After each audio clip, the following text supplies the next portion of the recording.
नमस्कार दोस्तों, new light academy YouTube channel में आप सभी का स्वागत है। दोस्तों, आज का जो हमारा टॉपिक है वो है गुप्त वंश। गुप्त वंश का संस्थापक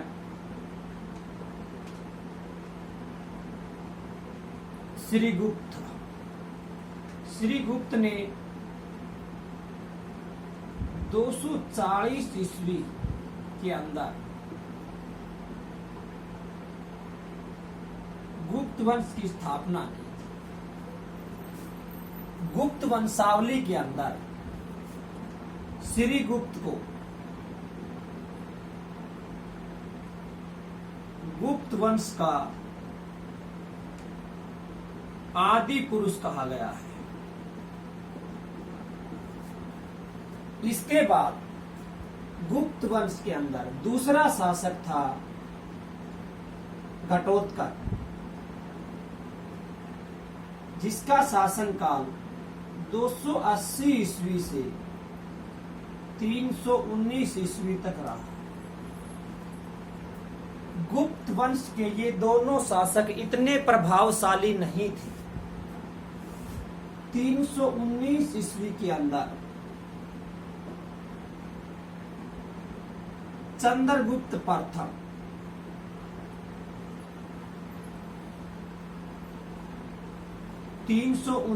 ईस्वी के अंदर चंद्रगुप्त प्रथम गुप्त वंश का शासक बना और 319 ईस्वी के अंदर इसने गुप्त संवत की शुरुआत की।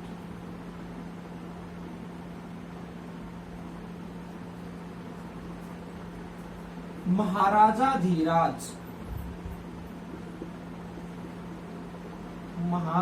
धीराज की उपाधि धारण करने वाला भारत का पहला शासक चंद्रगुप्त प्रथम था।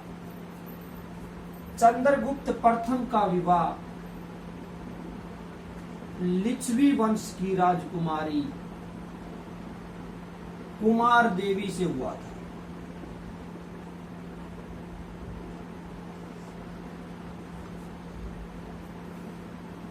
लिच्छवी वंश की राजकुमारी कुमार देवी से चंद्रगुप्त प्रथम का विवाह हुआ था। इसके बाद देखा जाए तो गुप्त वंश के बारे में अलग अलग इतिहासकारों की अलग अलग मान्यता है। अलग अलग इतिहासकारों ने गुप्त वंशावली के अंदर इसको दर्शाया है।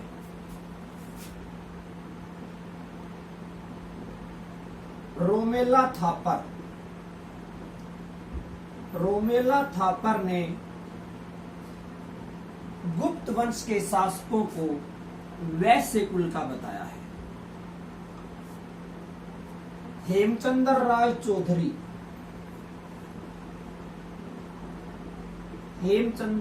चौधरी ने ब्राह्मण कुल का बताया है।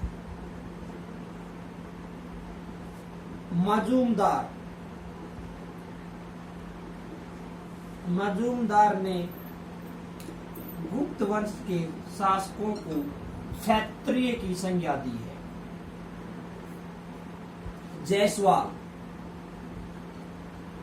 जायसवाल ने गुप्त वंश के शासकों को शूद्र कहा है।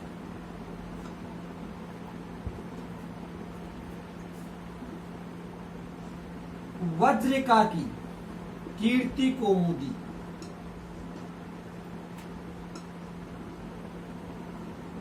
के अंदर चंद्रगुप्त प्रथम को कारस्कर कहा गया है। चंद्रगुप्त प्रथम के बाद अगला जो इसका उत्तराधिकारी था वो था समुद्रगुप्त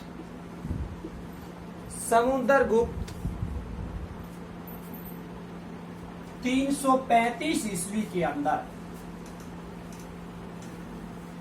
गुप्त वंश का शासक बना।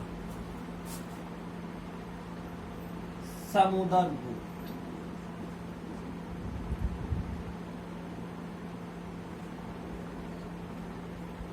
इसको भारत का नेपोलियन कहा गया है।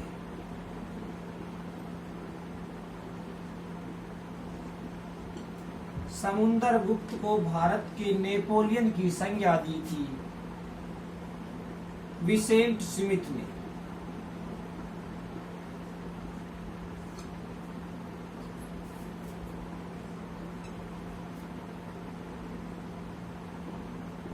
प्रयाग प्रस्ती, प्रयाग प्रस्ती पर कई प्रश्न बनते हैं। सबसे पहले कि प्रयाग प्रस्ती का निर्माण किसने करवाया? निर्माण करवाया था अशोक ने। इस पर सबसे अधिक लेख ये मिलते हैं समुद्रगुप्त के, और इसको इलाहाबाद लेकर आया था अकबर। प्रयाग प्रस्ती का रचनाकार,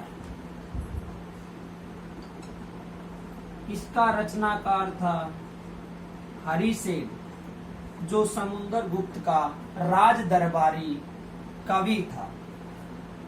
और प्रयाग प्रस्ती को स्तंभ पर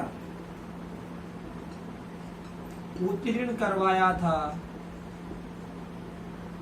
तिलभट ने।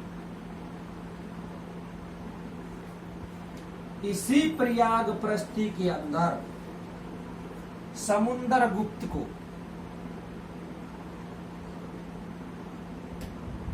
अप्रतिरथ अर्थात अद्वितीय योद्धा की उपाधि दी गई। गुप्त काल का एकमात्र शासक जिसने यह उपाधि धारण की वो था समुद्रगुप्त।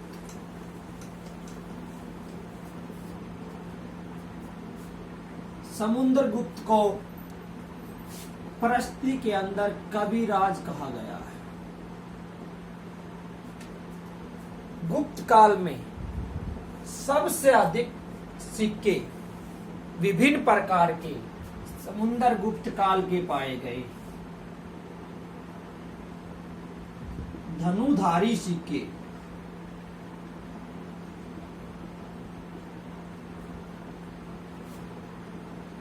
मयूर सिक्के,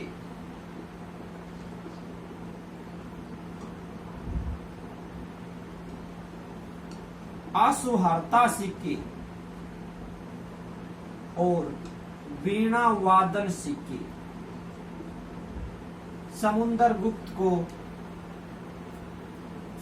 वीणा वादन सिक्कों पर अंकित पाया गया है, इसीलिए इसको कविराज की उपाधि दी गई, अर्थात संगीत प्रेमी की उपाधि दी गई है। समुद्रगुप्त को 100 युद्धों का विजेता भी कहा गया है। समुद्रगुप्त की राजधानी पाटलिपुत्र,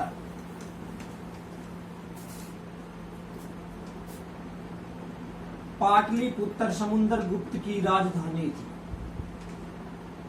समुद्रगुप्त अपना पहला अभियान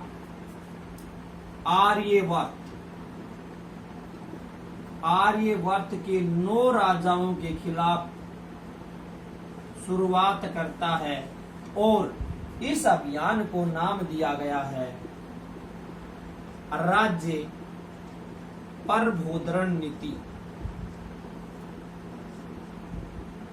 इसका अर्थ होता है कि किसी भी राज्य को जीतकर राज्य को वापस देकर उसी शासक को और उसको अपना सामंत नियुक्त करना। यहां से समुद्रगुप्त ने अपना पहला अभियान चलाया था। दूसरा,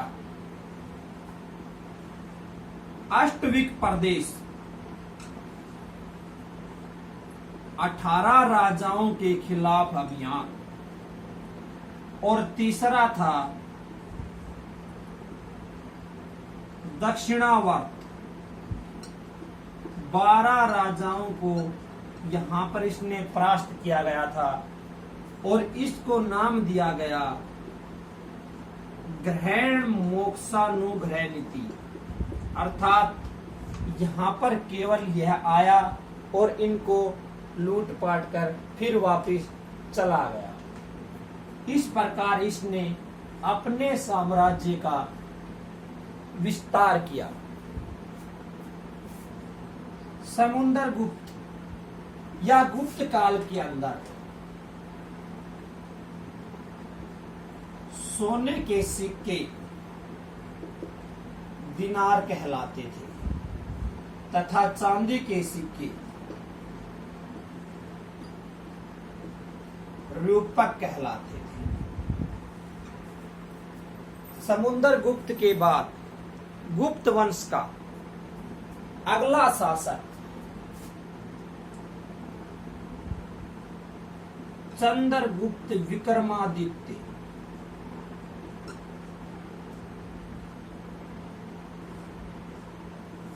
हुआ, जिसने नवमंडली की स्थापना की। इस प्रकार गुप्त वंश का शासन आगे बढ़ता गया।